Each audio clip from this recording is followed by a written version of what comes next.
Let's start with the Rhodes. Rhodes have got the V8. They've just released the V8, which is an electric piano, one of the classic. I mean, you think of a Rhodes electric piano and you think, oh, you know. And there are many, but Rhodes themselves have gone and got their V8 electric piano there. It's basically a lot of samples going on here. 30,000 samples. So, I mean, when they say multi-sample, they very much mean multi-sample. They did it more than once, didn't they? Yeah. Yeah, I thought their description of, quote, faithful, deeply sampled and modeled recreation was just PR speak, but 30,000 samples with 100 velocity layers, maybe that's not just PR speak. I suppose that's over a few different patches, though, isn't it? A few different sounds and whatnot. But even probably. So, yeah, just to be fair, they've put the effort in, haven't they? Seems like it. Maybe we should hear how it sounds, though, before we give that judgment. That's true. Draw anything positive I said. You better. So yeah, we go through here. Let's have a listen. It's quite interesting what you can do with it. Modeled directly from the acclaim. Yeah. Add some drive and things warm up even more.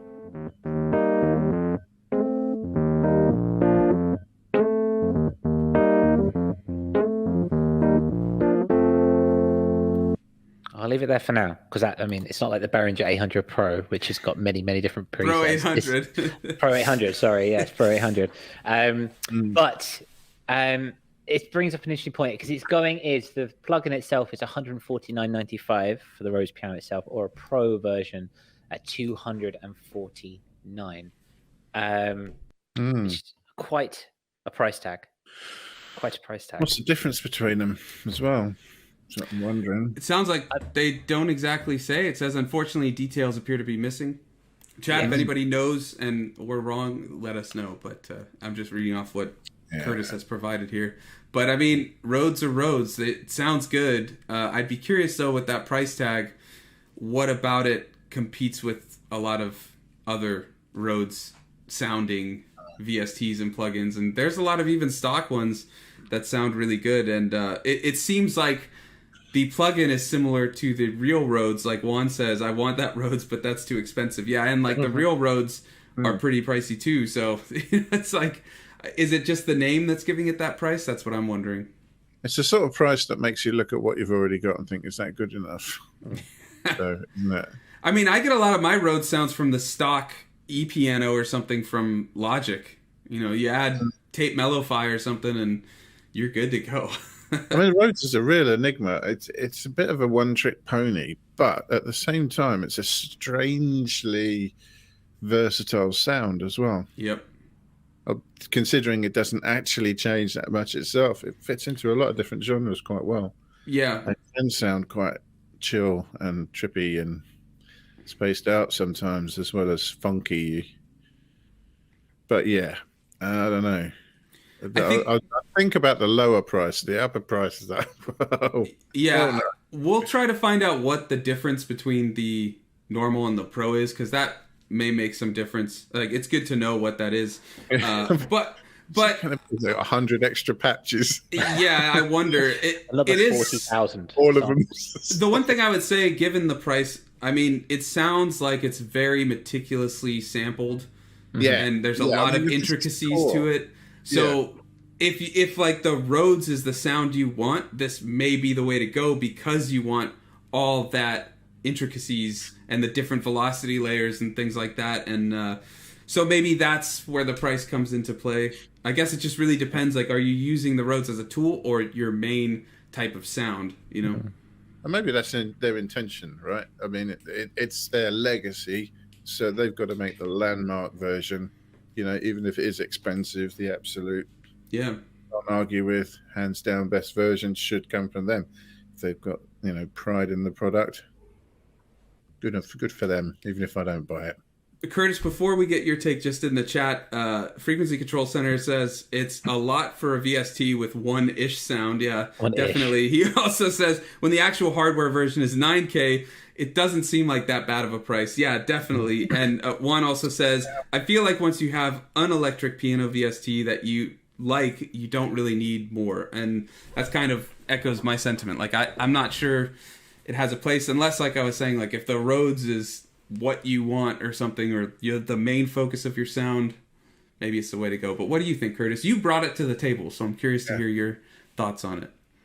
I lean towards what you guys are saying. In a similar vein to Quan, I have an electric piano. I think I actually have J-Bell's electric piano, and I don't feel the need to have anything more. But I suppose, again, it comes at where you're kind of edging your market. Are you creating a passion project, or are you doing commissions for paid work? Because if you're doing a passion project, an electric piano could just be an electric piano. Excuse me. But if you are looking for commissioned work and you're looking to like bump up the price of your commissions, you can say, well, I'm using actual kind of synthesized versions of the classics. It's like having an MS-20 EST or something like that. You've got that kind of hardware behind it, which if you are an audiophile and you are reaching out for someone to make something for you, you're going to appreciate that a lot more, I feel. Oh, hello, Steve. I was like, I think Steve wants to say something. He's been chiming in quite a bit. He has been.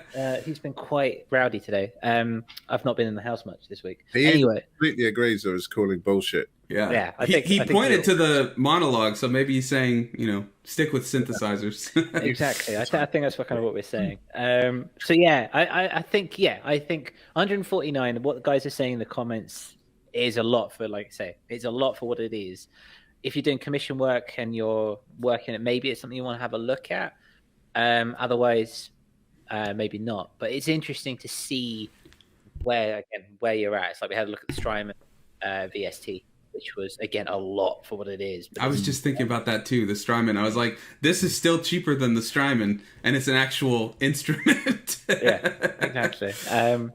So yeah, it's. I wanted to bring it to attention just to kind of see what you can do. It's nice to see where these things come through. And 30k samples—that's a lot. Yeah, I mean, we do a lot of multi-sample VSTs, but that's a lot of multi-sample. When it comes to virtual modeling an instrument, this is probably right up there, about as good as it gets. Mm-hmm. And if it's part of your sound, if you play a form of music and that's your hallmark, then maybe you want the best. And it's from the source.